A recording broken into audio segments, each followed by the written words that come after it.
delícia os filhos da gente, cara. Nossa, assim, ó, agora que eu estou aqui conversando com vocês, de verdade eu estou conseguindo ter um pouco de paz aqui no culto. Vocês me viram atrás do Pedro o tempo inteiro. Mas é uma delícia mesmo, só que conturba a casa. Não tem jeito, eu estava conturbando mesmo. Agora, o nascimento de Jesus, a gente pode dizer que não conturbou só a casa dele. Ele conturbou a história inteira da humanidade.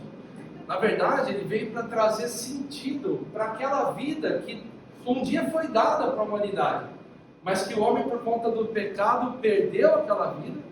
E Jesus Cristo veio nessa terra para trazer sentido, mas conturbou tudo. Conturbou tudo. Nós aproveitamos a data de Natal para lembrarmos do nascimento de Jesus Cristo. Mas essa data é mais antiga que o próprio nascimento de Jesus.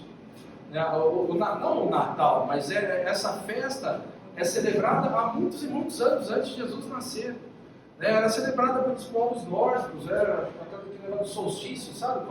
Aquele negócio do dia mais longo que a noite mais longa que o dia. Quando existia aquela inversão, na data da inversão, quando o dia ia começar a ser mais longo que as noites, essa data era comemorada pelos nórdicos. E o cristianismo incorporou a essa data o fato de que, então se agora vai trazer, vai iluminar as terras e os povos mais, então nós vamos aproveitar essa data, porque foi justamente isso que Jesus Cristo veio fazer nessa terra. Iluminar os povos, trazer dias mais longos para essa terra. E possibilidade de uma perspectiva eterna de salvação.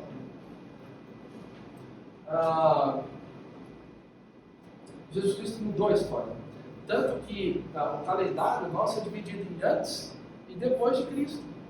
Mesmo os ateus, eles se rendem a isso, porque eles são obrigados a usar essas datas, de antes e depois de Cristo.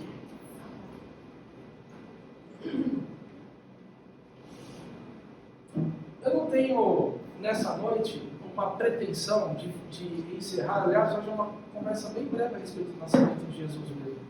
Eu não tenho a pretensão de fazer um encerramento teológico a respeito do que os evangelhos trazem sobre o nascimento de Jesus. Mas de cada um dos evangelhos eu quero pincelar o que se traz a respeito do dia do nascimento de Jesus. A respeito dessa luz que veio iluminar os homens. Eu quero abrir com vocês no Evangelho de Mateus primeiro.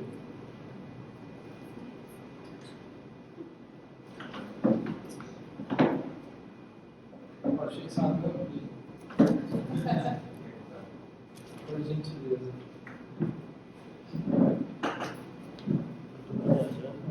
Mateus, no finalzinho do capítulo 1. O Du é. E tem uns 50 copos desse Listerine, que adivinha quem foi que trouxe? Listerine, dentista, quem trouxe? Mateus capítulo 1.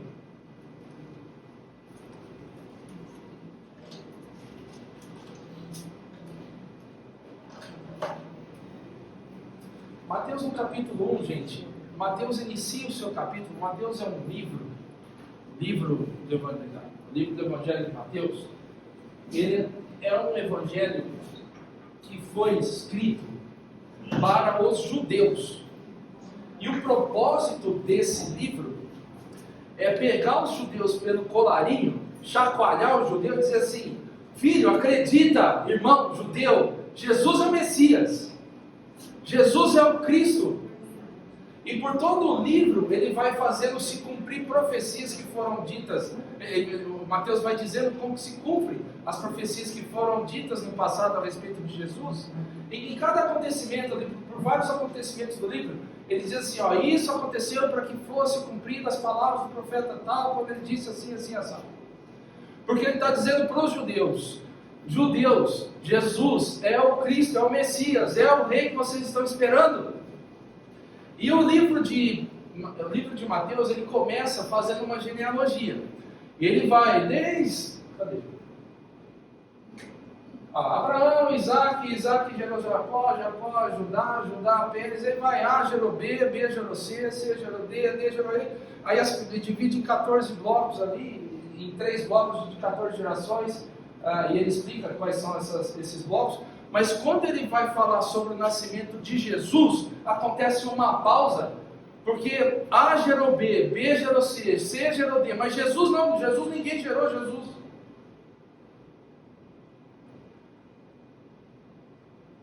Ele dá um parênteses, ele fecha ali a genealogia. Bom, agora eu vou falar sobre Jesus, sobre alguém que não foi gerado por carne nem por sangue, mas pelo Espírito. Dá uma olhada no final do capítulo 1, versículo 18. Foi assim o nascimento de Jesus Cristo. Maria, sua mãe, estava prometida em casamento a José, mas antes que se unissem, achou-se grávida pelo Espírito Santo. Por ser José, seu marido, um homem justo, e não querendo expô-la à desonra pública, pretendia anular o casamento secretamente. Mas depois de ter pensado nisso, apareceu-lhe um anjo do Senhor em sonho e disse: José, filho de Davi, não tema receber Maria como sua esposa, pois o que nela foi gerado procede do Espírito Santo. Ela dará à luz um filho, e você deverá dar-lhe o nome de Jesus, porque ele salvará o seu povo dos seus pecados.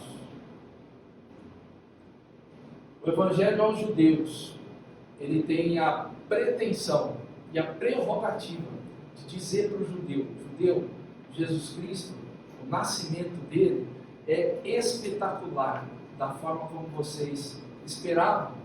E qual é a forma que vocês esperavam? Ele continua no versículo 22.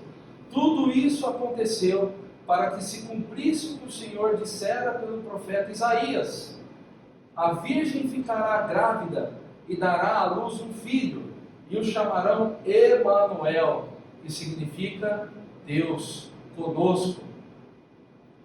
Judeus, Jesus não foi gerado de carne e sangue. Jesus é aquele que cumpre aquela profecia que o profeta Isaías tinha predito para vocês, quando ele disse que viria, a virgem ficaria grávida e daria à luz a um filho. Mas como é que pode a virgem ficar grávida? É assim que pode, judeus. O Espírito gerou a semente em Maria, e para que José acreditasse nessa história, porque para e pensa, gente, que história doida. Que história difícil de se crer, se o anjo não aparecer na sua frente e dizer que foi Deus que fez. E o anjo aparece a José, e eu acho muito legal como Deus entende as limitações do ser humano. Porque para e pensa, como é que José acreditaria que aquele filho era do Espírito Santo? Deus, sabendo das limitações, nossas limitações, o anjo aparece para José e fala assim: José, calma, porque esse que está vindo aí é a raiz de Davi, assim como você, José. José, você é a raiz de Davi. Agora está vindo aí o grande descendente de Davi. Aquele a quem vocês esperam tanto, José. Maria foi agraciada com isso. E você foi escolhido para essa missão, para tomar posse desse menino. Mas José, ele não é seu filho. Olha que coisa. José, você não vai escolher o nome dele. Olha que homem esse José. Aceitar essa missão de Deus. Gente, talvez a única coisa que a gente sabe que é nosso na vida é nosso filho. Quando a gente dá nome para o nosso filho, nós estamos dizendo quem é que manda, quem é que governa. Então o anjo diz para José: José, não é você que manda, não é você o pai. O pai, esse menino já vem pronto, ele já vem com uma missão. O nome dele é Emanuel, Deus conosco. A habitação de Deus entre nós. E ao versículo 24: ao acordar, José fez o que o anjo do Senhor lhe tinha ordenado, e recebeu Maria como sua esposa. Interessante como que esse evangelho não fala nada sobre Maria, dessa situação. Não fala nada. Ele não tem a preocupação de dizer sobre as angústias, as ansiedades, as incertezas, sabe, aquela coisa da mulher Maria. Não é essa a preocupação de Mateus. A preocupação de Mateus aqui é dizer que José cumpriu a lei estabelecida e cumpriu a ordem de Deus e fez cumprir a ordem de Deus do seu lado. E ao acordar, José fez o que o anjo do Senhor lhe tinha ordenado e recebeu Maria como sua esposa. E só para constar, um último adendo no versículo 25: não teve relações com ela enquanto ela não deu à luz um filho.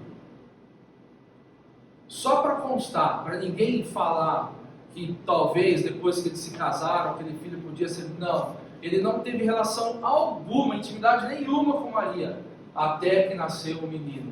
E eles lhe puseram o nome pré-determinado por Deus, o nome de Jesus, o Salvador, o Messias.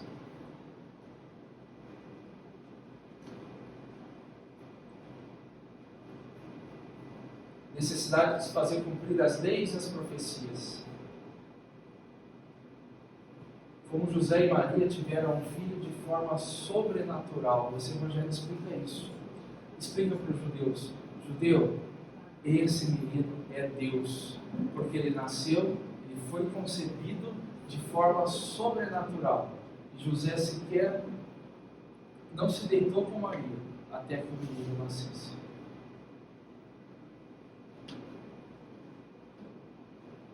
Isso reforça o sobrenatural desse nascimento. Vamos pular o livro de Marcos, vamos para o livro de Lucas.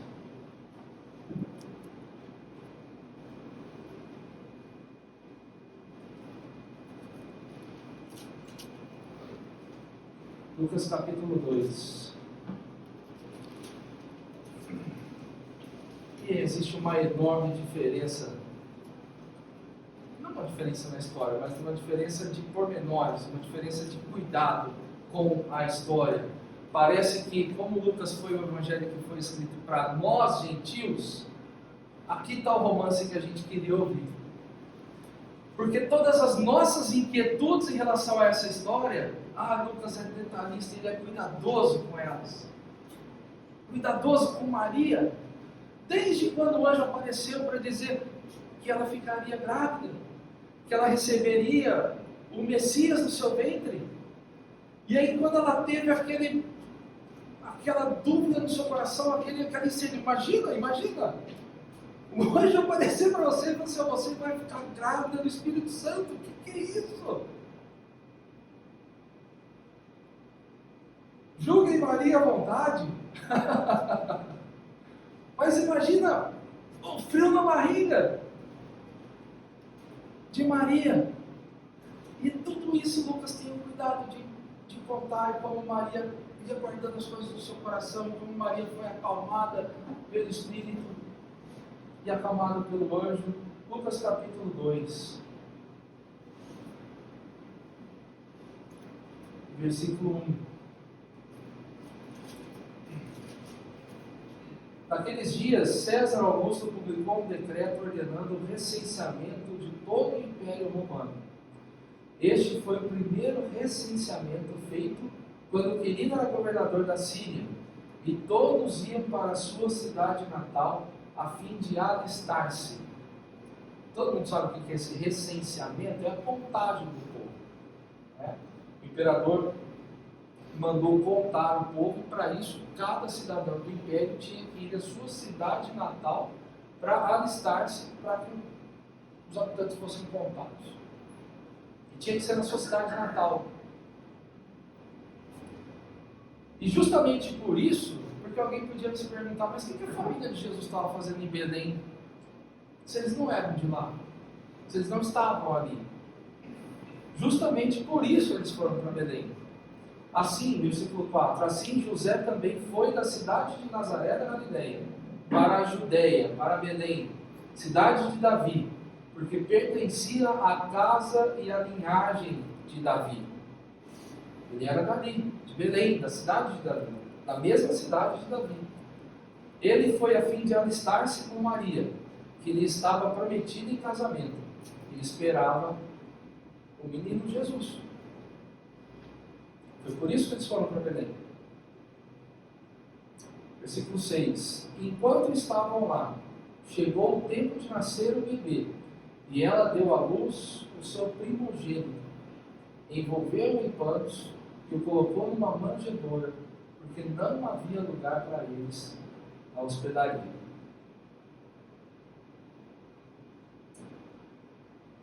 O Evangelho de Lucas traz então a história que toca nos nossos corações, porque ele foi escrito para nós mesmo. E ele responde para nós algumas questões. Por exemplo, o fato de não haver mais hospedagem para eles na cidade de Belém. Porque eles não foram visitar os parentes em Belém. Era um dia especial que muitas pessoas foram para Belém, por conta do recenseamento. A cidade estava lotada. Não havia hotéis. Não havia hospedagem para eles. Não havia lugar nenhum para eles ficarem. Que coisa estranha. Que coisa estranha. Não tinha um parente de José que podia receber. Não tinha lugar nenhum para eles na cidade.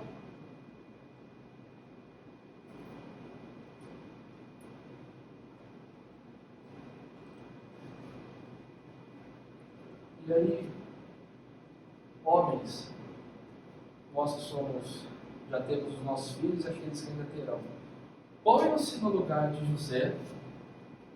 Não tem lugar na cidade para eles ficarem. E Maria começa a dizer que começaram as contrações do parto.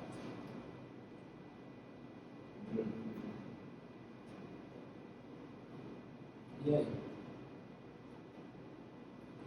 O que eles conseguiram foi um lugar junto com os animais.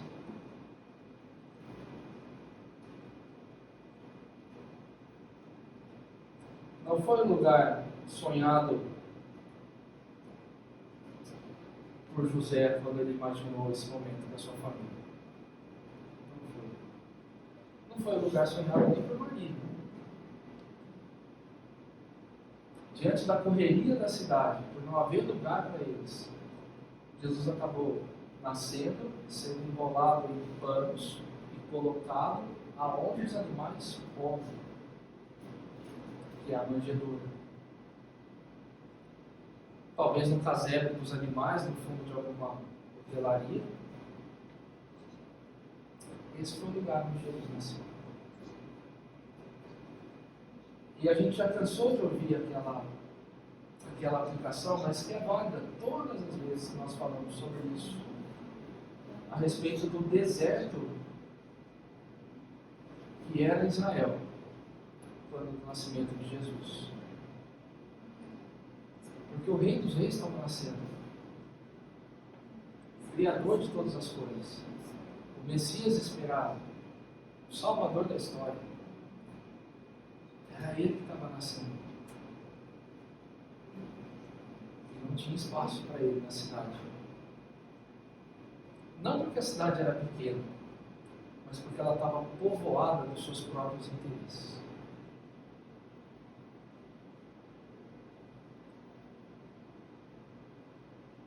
Tem 40 anos. Você dentro da sua idade, cada um de nós, temos a nossa cidade povoada pelos nossos interesses. E aqui nessa história, Jesus nasceu bem longe do centro das atenções. E a aplicação é inevitável. Nesse ano que se passou, aonde é que Jesus nasceu no seu coração? No meio de toda a correria da nossa cidade agitada. Será que ele continua com esse lugar afastado, de humilhação diante de homens? Um lugar que não é o lugar que nós esperávamos que o rei habitasse. Quantos e quantos anos essa história foi contada para nós? Quantas e quantas vezes nós ouvimos essa aplicação? E aonde é que o Senhor Jesus, qual é o espaço que o Senhor Jesus tem ocupado na correria da nossa cidade? Nascimento solitário do Senhor Jesus, ali com a sua família apenas. Sabe, eu fico imaginando se hoje, vamos dizer, faz de conta que é hoje o dia em que o Messias escolheu para nascer nessa terra. Faz de conta que não existiu nada dessa história. Hoje é o dia. E faz de conta que ele deu carta branca para as melhores produções contarem essa história a respeito do seu nascimento. Vocês imaginam a quantidade de stories, a quantidade de publicações, a quantidade de séries, de filmes, de chamadas ao vivo, de entradas online? Vocês imaginam o estardalhaço que o mundo faria? Se ele quisesse se mostrar como rei. Isso é um tapa na nossa cara, gente. É um tapa na cara da sociedade. Porque o Rei dos Reis nasceu sozinho, solitário, um bebezinho. Sabe, a fragilidade de um bebezinho. A primeira vez que eu vi um bebezinho foi quando eu fui visitar a Elisa, quando ela nasceu. Bebezinhozinho. Nunca tinha visto um bebezinho. Nossa, Elisa é pequenininho. E você nem deve lembrar da minha cara de assustado. Eu nunca tinha visto um bebezinho. Porque assim, a gente via bebê na televisão, bebê dos outros, do colo dos outros, bebê, mas bebezinho. Eu nunca tinha visto. O que eu falei? Só isso mesmo? Então, você acredita que eu falei isso? Falei pro Rafa, mas é só isso aí? É porque a gente é muito frágil demais. Um bebezinho, cara, é muito frágil. O Pedro nasceu de 35, 36 semanas. Meu Deus, ele tinha 1,9 kg. É assim, ó, na mão de uma mão, gente. Ele é do tamanho do peso de um Nescau. É muito frágilzinho. Como é que você dá banho? Como é que você troca? E só que assim, aquele bebezinho é o rei do universo. Que coisa impressionante, meu Deus do céu.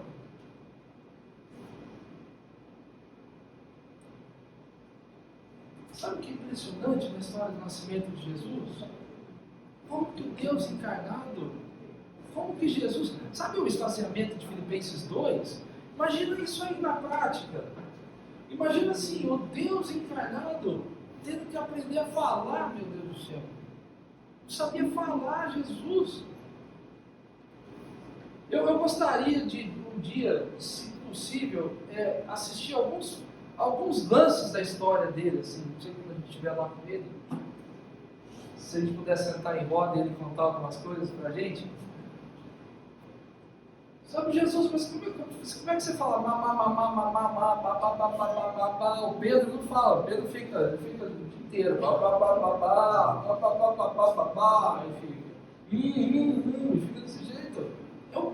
Imagina o Deus que criou e confundiu os homens com tantas línguas lá em Babel. Ele não sabia falar, um nenezinho. Olha que coisa.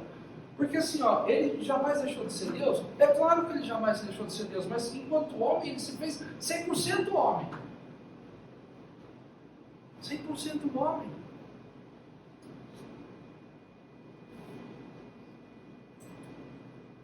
Imagina, pegando a idade dos meninos aí, 8, 10 anos, ajudando o pai na carpintaria. Que coisa linda a história de Jesus. Ajudando a fazer o Deus que esquadrinhou o universo, cortando, pedindo madeira para fazer mesa, cadeira. É impressionante a história dele, o esvaziamento dele. E aqui de Lucas eu quero terminar mostrando duas reações dos pastores e dos anjos Versículo 8. Havia pastores que estavam nos campos próximos e durante a noite tomavam conta dos seus rebanhos. E aconteceu que um anjo do Senhor apareceu-lhes e a glória do Senhor resplandeceu ao redor deles e ficaram aterrorizados. Mas o anjo do Senhor, o anjo lhes disse: não tenham medo, estou trazendo boas novas de grande alegria para vocês, que são para todo o povo. Hoje, na cidade de Davi, nasceu o Salvador, Cristo, o Senhor. Isso servirá de sinal para vocês. Encontrarão um bebê envolto em panos, deitado numa manjedoura. De repente, uma grande multidão do exército celestial apareceu como um anjo, louvando a Deus, dizendo: sabe, nesse momento aqui eu vejo os céus se extravasando de alegria, como que não podendo se conter mais. E um grande coral de anjos apareceu cantando glória a Deus nas alturas e paz na terra aos homens, aos quais ele concede o seu favor.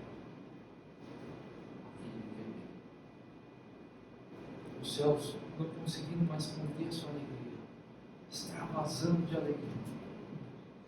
Esse coral de anjos cantando. E quando os anjos os deixaram e foram para os céus, os pastores disseram uns aos outros: vamos a Belém e vejamos isso que aconteceu e que o Senhor nos deu a conhecer.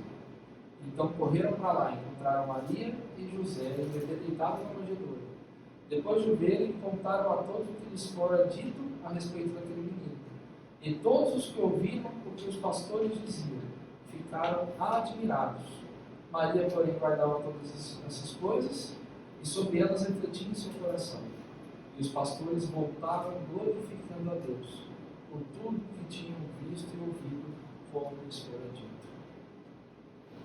Eu vejo a mesma alegria, se é que a gente pode dizer assim, no coração dos anjos, no coral dos anjos, se é que a gente tem coração, vocês entendem o que eu quero dizer? A mesma alegria extravasada pelos anjos lá no coral, também transbordando no coração dos pastores quando eles foram embora. E é essa alegria que extravasa os corações dos eleitos, nós, eleitos, cada vez que nós contamos essa história. Essa alegria de saber que hoje nos nasceu, na cidade de Davi, o Salvador, que é Cristo.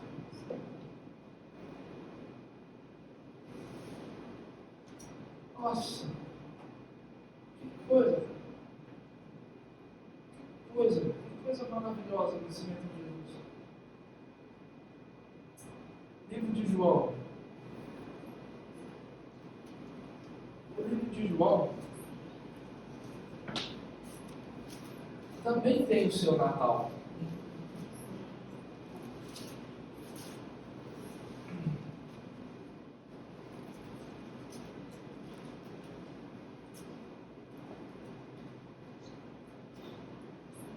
João capítulo 1. O Natal de João é o evangelho que foi escrito para reafirmar a divindade do Senhor Jesus. Dizer que Ele é Deus. Sendo assim, o Natal de João está no capítulo 1, versículo 1, quando nós lemos que no princípio era aquele que é a palavra, ou no princípio era o verbo, e Ele estava com Deus, e Ele era Deus. Ele estava com Deus no princípio. O que João está dizendo é que não há um início de Jesus, porque Jesus é Deus, Ele sempre foi, sempre existiu. No princípio Ele já era, sempre existiu Jesus, mas houve um momento em que, existindo, Ele se esvaziou. E no versículo 14 ele fala: aquele que é a palavra tornou-se carne e viveu entre nós, e vimos a sua glória, glória como do unigênito, vindo do Pai, cheio de graça e de verdade. Esse é o Natal de João, o dia em que o Deus eterno resolveu fazer parte da história e veio encarnado nessa vida, mas nunca deixou de ser Deus.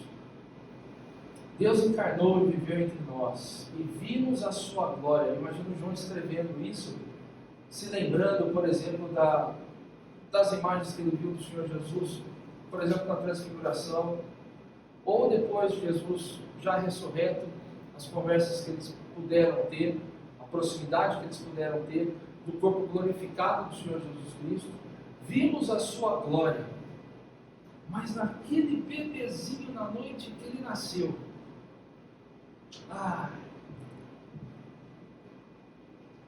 fica difícil ver a glória, mas hoje nós entendemos. A sua glória estava no fato de ele ser rei e Deus desde o início. Agora, eu pedi para a gente pular o Evangelho de Marcos, porque o Evangelho de Marcos, no capítulo 1, ele não conta a história do nascimento de Jesus. Marcos, como ele conta sobre Jesus como o servo fiel, perfeito, ele é muito preocupado, já desde o seu início, com o serviço do servo.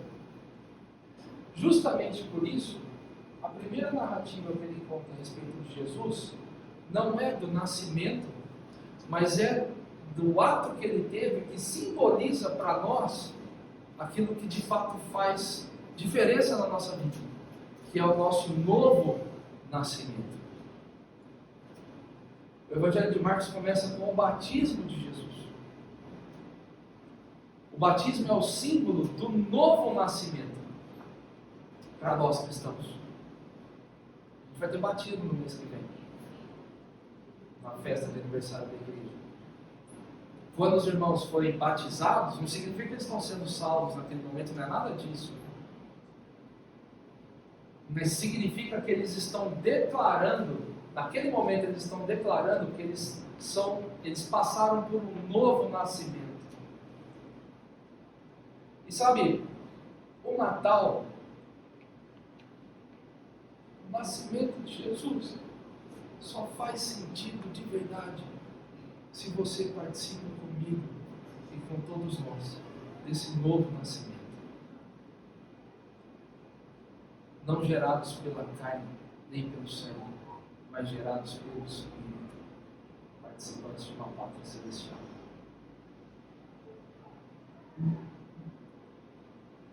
E a minha mensagem se encerra justamente nesse ponto.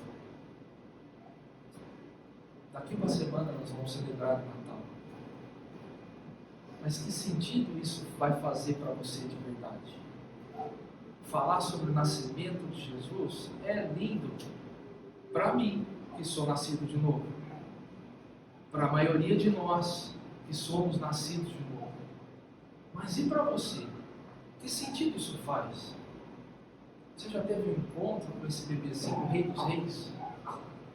Você já depositou a sua vida aos pés do Senhor Jesus Cristo, reconhecendo que você é pecador e que você precisa de salvação? Que você quer chamá-lo de Rei e Senhor?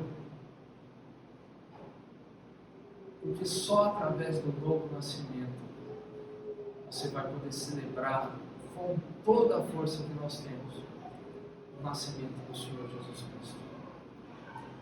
Naquela noite, nós vimos o Rei Messias aguardado, o homem perfeito nascendo, o unigênito de Yahvé encarnando, o servo perfeito de Deus, simbolizando o novo nascimento, representando o novo nascimento. Bebezinho frágil, sozinho com sua família, iniciando a sua grande missão. Que essas memórias extravasem os nossos corações, assim como extravasaram os anjos e os pastores. Hoje vos nasceu na cidade de Davi o Salvador, que é Cristo, o Senhor.